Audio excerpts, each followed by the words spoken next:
નમસ્કાર દર્શક મિત્રો, આપ જોઈ રહ્યા છો બ્રેકિંગ ન્યૂઝ। તો ગુજરાતની રાજનીતિમાં ફરી એકવાર ગરમી ચડી ગઈ છે।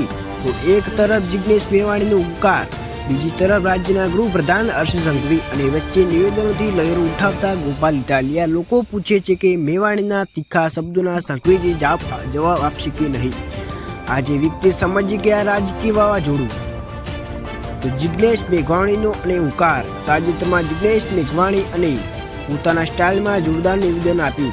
ગામડાઓમાં દારૂ, ડ્રગ્સ, મહિલા પ્રોબ્લેમ્સ, ન્યાય બધા મુદ્દે તેમણે સીધી સરકારને ટાર્ગેટ કરી।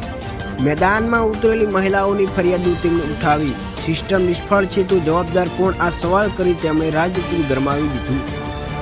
તો લોકોમાં ચર્ચા, મેઘવાણીનો અને હુંકાર સીધો ગૃહ મંત્રાલય તરફ છે। તો હવે હર્ષ સંઘવી પર નજરો કે હવે લોકોનું ધ્યાન હર્ષ સંઘવી પર પણ, કારણ કે કાયદો વ્યવસ્થા તેમનો વિભાગ ધારકનો મુદ્દો સીધો તેમને હેન્ડલ કરવો પડે। મેદાનમાં મહિલાઓના મુદ્દાઓને લઈને મેઘવાણીનો પ્રહાર। પ્રશ્ન એ છે કે હર્ષ સંઘવી સીધો જવાબ આપશે કે પરિસ્થિતિ શાંતિથી હેન્ડલ કરવાનું પસંદ કરશે। અત્યાર સુધી હર્ષ સંઘવી સામાન્ય રીતે કોમેન્ટ અને સ્ટેન્ડ પર જાણીતા છે, પરંતુ આ વખતે મેઘવાણીના સ્વર અલગ લેવલ પર હતા, જેથી રાજકીય સર્કલમાં હેતુકલે વધ્યું છે। તો ગોપાલ ઇટાલિયાનું એંગલ। ગોપાલ ઇટાલિયા પણ આ સમગ્ર ઇસ્યુમાં પોતાનો સ્વાભાવિક તીખો અવાજ ઊંચો કર્યો। તેમણે કહ્યું કે લોકોની ફરિયાદોને ગંભીરતાથી લેવી જોઈએ। ગવર્નન્સ અને સવાલો, સિસ્ટમ સુધારા। ઇટાલિયા જ્યાં બોલે છે ત્યાં રાજનીતિમાં કરંટ આવી જાય છે, એટલે કે હવે છીછવીશ ગરમી। લોકો શું કહે છે, સોશિયલ મીડિયા પર ચર્ચા। મેવાણીના આરોપમાં સાચા કે સંઘવી એક્શન લેશે? ઇટાલિયા ઉલટી આવ્યા છે એટલે મામલો વધુ ગરમ। કાયદો વ્યવસ્થા મુદ્દો રાજકીય હથિયાર બની ગયો છે। આગળ શું થઈ શકે છે? હર્ષ સંઘવી, મેઘવાણી અને ઇટાલિયા પોતાની લાઇન પર ટકેલા, જેના કારણે આ મુદ્દો આસપાસના જિલ્લામાં પણ ચર્ચાનો વિષય બન્યો છે। ગુજરાતની રાજનીતિમાં આ ટકાવ કરીને ફક્ત રાજકીય હથિયાર। શું હર્ષ સંઘવી અને આ હુંકારો પ્રતિસાદ આપશે કે સરકાર પોતાનું કામ કરીને શાંતિથી જવાબ આપશે? અને શું માનો છો કે કોમેન્ટમાં જરૂર લખજો। ગુજરાત રાજનીતિ આજે એક યુગમાં મુકામે ઊભી છે। આજે એક તરફ પ્રશ્નો, બીજી તરફ આરોપો અને ત્રીજી તરફ પ્રતિક્રિયા માટે રાહ જોતા લોકો। જિગ્નેશ મેઘવાણીને તાજેતરનો હુંકાર સાંભળીને સોશિયલ મીડિયા પરથી રાજકીય ગોલિયારો સુધી એક ચર્ચા છે।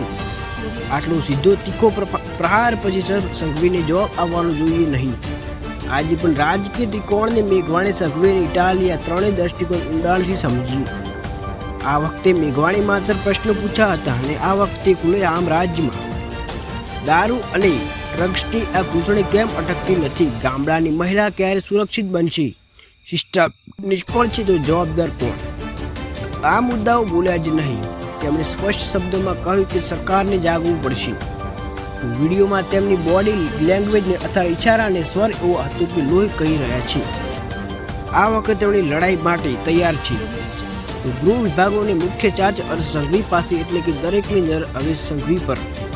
લોકો કહે છે કે દરેક કેસમાં ફાસ્ટ એક્શન આપનાર સંઘવી આ વખતે શું કહેશે? તો મેઘવાણી શબ્દના તીખા જે જવાબ આપણા સખ્ત આવે છે કે આ સંઘવી સાહતિકપૂર્વક ડેટા, ગ્રાઉન્ડ રિપોર્ટથી રિપ્લાય કરશે। હર્ષ સંઘવીને જાણીતા છે કે ફાસ્ટ એક્શન, કડક કાયદો વ્યવસ્થાનો અભિગમ, સ્ટ્રોંગ મીડિયા હેન્ડલિંગ, પરંતુ આ વખતે મુદ્દો રાજકીય વીએસ એડમિનિસ્ટ્રેશન બની ગયો છે। તો જ્યાં મેઘવાણી બોલે ત્યાં ચર્ચા થાય, પણ ગોપાલ ઇટાલિયા જે મુદ્દામાં એન્ટ્રી ભારે, મામલો ડબલ સ્પીડ વાયરલ થાય।